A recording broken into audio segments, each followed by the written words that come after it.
Well, dear students, myself Dr. Ashish Garg, Associate Professor in Chemistry, SEET, RM Bria Government College, Ramgarh Shekhawati, district Sikar, Rajasthan. बच्चों, BSc part second में second paper organic chemistry में हमने alcohol से start किया हुआ है and this is the part 23rd। ये इसका 23वां भाग है। हमने पार्ट 22nd में केमिकल रिएक्शन को स्टार्ट किया था और उसमें हमने रिएक्शन स्टार्ट की थी कि reaction with hydrogen halide and phosphorus halide. बच्चों, मैंने पार्ट 22nd में एक तो रिएक्शन बताई थी ग्लिसरॉल की HCl के साथ और एक मैंने रिएक्शन बताया था ग्लिसरॉल की रिएक्शन PCl5 के साथ, राइट। दो रिएक्शंस मैंने वहां पर बताई थी, मैं उसको कंटिन्यू कर रहा हूं। जो पार्ट 22nd का लास्ट है मैं उसको यहां पर कंटिन्यू कर रहा हूं। नाउ यहां पर HBr और फास्फोरस की रिएक्शन बिल्कुल वैसे ही होती है जैसे ग्लिसरॉल की HCl के साथ रिएक्शन होती है। देखो बेटा, ये रिएक्शन हम कौन सी पढ़ रहे हैं यहां पर? Reaction with hydrogen halide. तो मैंने आपको एक तो रिएक्शन बता दी HCl की एंड PCl5। ये दो रिएक्शंस में आपको पार्ट 22nd के अंदर इसी सेम टाइटल के अंदर मैं बता चुका हूं। अब मैं इसको आगे कंटिन्यू कर रहा हूं कि जिस प्रकार से ग्लिसरॉल HCl के साथ रिएक्शन करता है, ठीक उसी प्रकार ग्लिसरॉल HBr के साथ भी रिएक्शन करता है, राइट। और सेम रिएक्शन होती है, कोई फर्क नहीं है। अब यहां पर तीसरा एसिड HI, हमने HCl की रिएक्शन देख लिया, HBr की रिएक्शन बिल्कुल HCl की तरह होती है और PCl5 के साथ रिएक्शन हमने देखी कि किस तरह से 1 2 3 ट्राइक्लोरोप्रोपेन ग्लिसरॉल जब PCl5 के साथ रिएक्शन करता है तो 1 2 3 ट्राइक्लोरोप्रोपेन फॉर्मेशन होता है।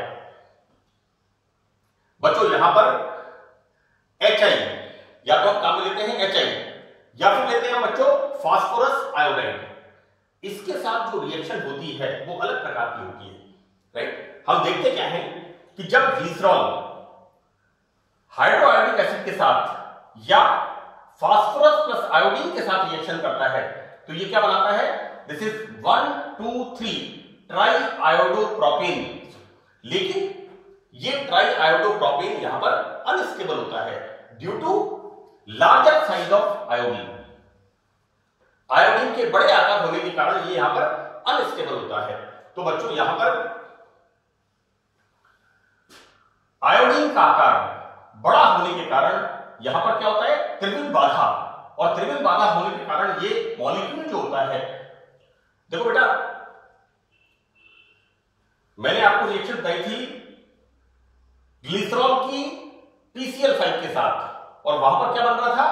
1 2 3, यहां पर ग्लिसरॉल की PCl5 के साथ रिएक्शन और वहां पर क्या बन रहा था? 1 2 3 ट्राइक्लोरोप्रोपेन। यहां पर जब हम ग्लिसरॉल की रिएक्शन हाइड्रोआयोडिक एसिड्स के साथ कराते हैं या फास्फोरस प्लस आयोडीन के साथ कराते हैं तो बच्चों यहां बनता क्या है? 1 2 3 ट्राई आयोडोप्रोपेन का फॉर्मेशन होता है, राइट। लेकिन यहां पर आयोडीन का आकार बड़ा होने के कारण यहां पर त्रिविम बाधा होती है, स्टेरिक हिंड्रेंस होता है और यहां पर ये आयोडीन के रूप में ये मॉलिक्यूल टूट जाता है। मैंने लिखा है यहां पर कि आयोडीन का आकार बड़ा होने के कारण स्टेरिक हिंड्रेंस त्रिविम बाधा होती है और यहां पर ये मॉलिक्यूल विघटित होकर के क्या बना देता है? इसको बच्चों कहते हैं एलाइल ग्रुप।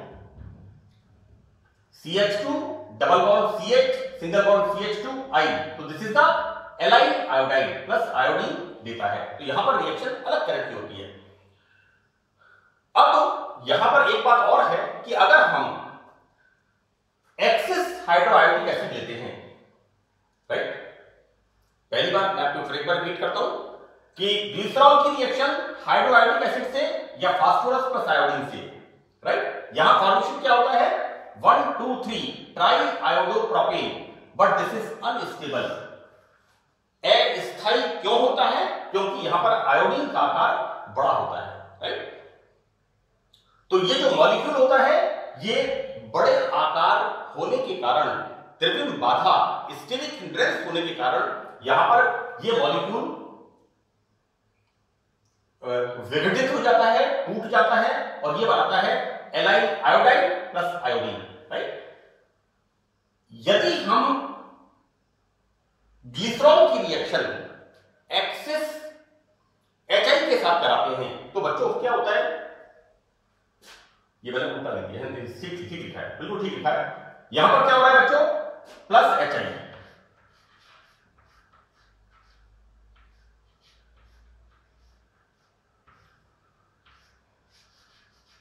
ये प्लस HI। देखो बेटा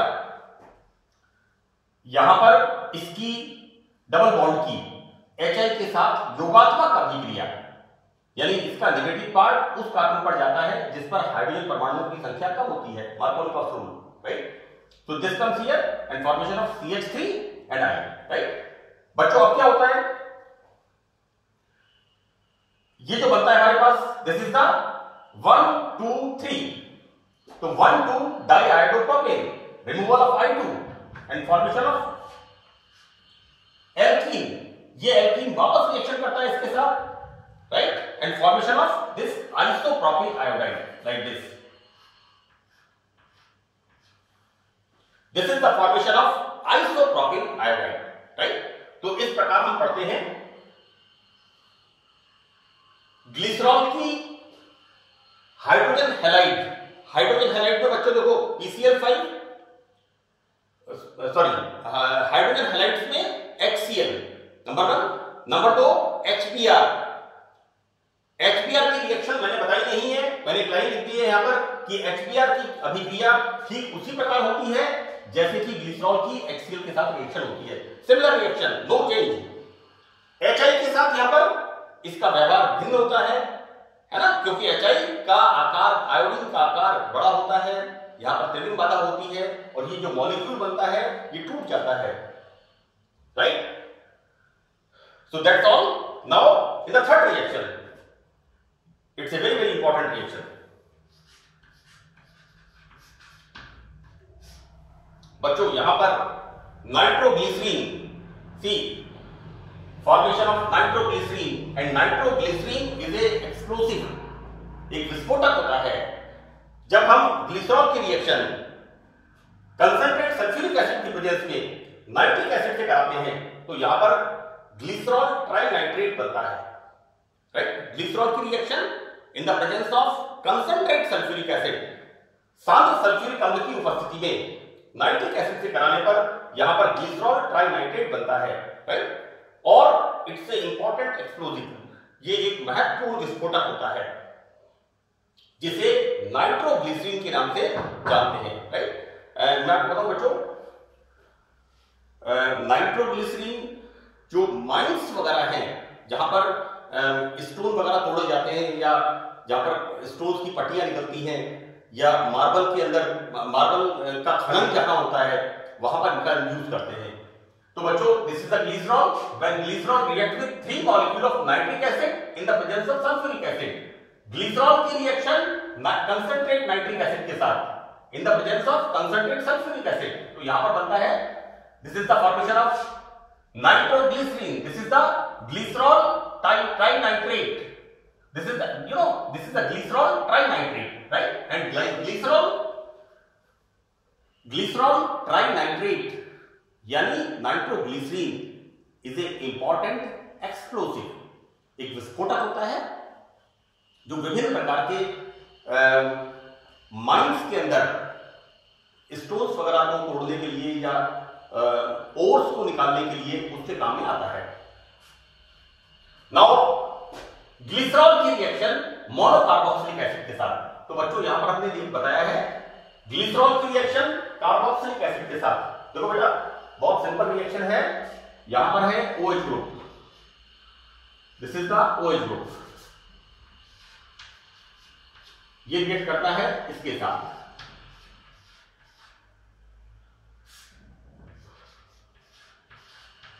कार्बोक्सिलिक एसिड के साथ, and removal of this OH group. बेटा कार्बोक्सिलिक एसिड में और एस्टर्स में मैंने इस रिएक्शन को बहुत अच्छी तरह से एक्सप्लेन किया है कि एल्कोहल का OH ग्रुप का हाइड्रोजन और कार्बोक्सिलिक एसिड का OH ग्रुप, और यहां बच्चों क्या बनता है OCOCH3, राइट।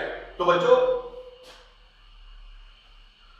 जितनी मात्रा में हम मोनोकार्बोक्सिलिक एसिड लेते हैं उसी प्रकार से यहां पर mono, di and tri esters का फॉर्मेशन होता है। देखो बेटा, glycerol when react with acetic acid it will form glycerol monoacetate. Again second molecule, then formation of C 2 OH group, then यहां पर again form glycerol diacetate, right. And again third molecule, then it will form glycerol triacetate, correct? Now next reaction is the acylation, यानी it's a characteristic reaction of OH group। बच्चों ये जो OH group होता है इस तरह से COCH3 CH3COCl, acyl chloride. तो OH ग्रुप का हम जब ग्लिसरॉल की रिएक्शन एसिटिल क्लोराइड या एसिटिक एनहाइड्राइड के साथ करते हैं, इसको हम गर्म करते हैं, तो बच्चों यहां पर ग्लिसरॉल का ट्राई एसिटाइल डेरिवेटिव बनता है, right. This is the glycerol, right. When glycerol react with either acetyl chloride और एसिटिक एनहाइड्राइड, तो बेटा यहां पर रिमूवल ऑफ इस तरह से रिमूवल ऑफ HCl, और यहां बच्चों बनता है we are taking here CNO, formation of tri ester COOR, इसको ऐसे लिखेंगे बच्चों CH3COOCH2, this is the ester, this is ये इस तरह से ग्लिसरॉल ट्राइएसिटेट। यानी बच्चों यहां पर जो एसिटाइलेशन है ये एक कैरेक्टरिस्टिक रिएक्शन है एल्कोहल ग्रुप की, राइट। और एल्कोहलिक ग्रुप का हम जब रिएक्शन कराते हैं एसिटिल क्लोराइड से या एसिटिक एनहाइड्राइड से, राइट, तो यहां पर जितने भी OH ग्रुप होते हैं इनका क्या होता है एसिटाइलेशन। यहां पर OCOCH3 सबका एसिटाइलेशन होता है और यहां पर ग्लिसरॉल का ट्राई एस्टर फॉर्म होता है, right. So that's all in this part. Thank you.